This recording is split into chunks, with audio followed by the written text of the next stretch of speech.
title, From Cash to Credit, the Cebuano Culture Shock in Toronto, eh? Hey, MGA Kababayan! You know, back in Cebu, we treat cash like it's precious, right? Like super precious. We don't spend it unless we absolutely have to. You go to the carinderia, order puso and barbecue, and when the tindera says 2 pesos only, you dig into your pocket like you're searching for buried treasure.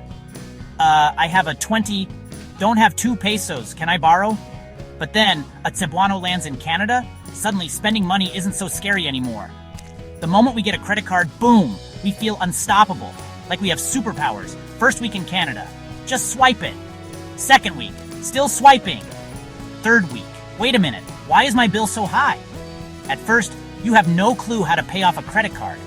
You stare at the bill like it's written in some alien language. Then, you call customer service. Hello, ma'am, I think there's a mistake. Why is my bill so big? Sir, because you spent $2,000.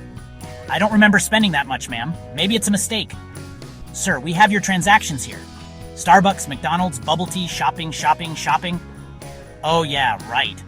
But why is it still so much? And that's when it hits you. You've been spending money you don't even have yet.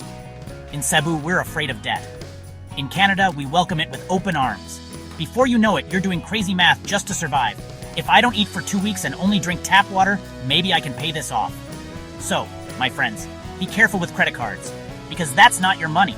It's your future self's money, and your future self is going to be crying.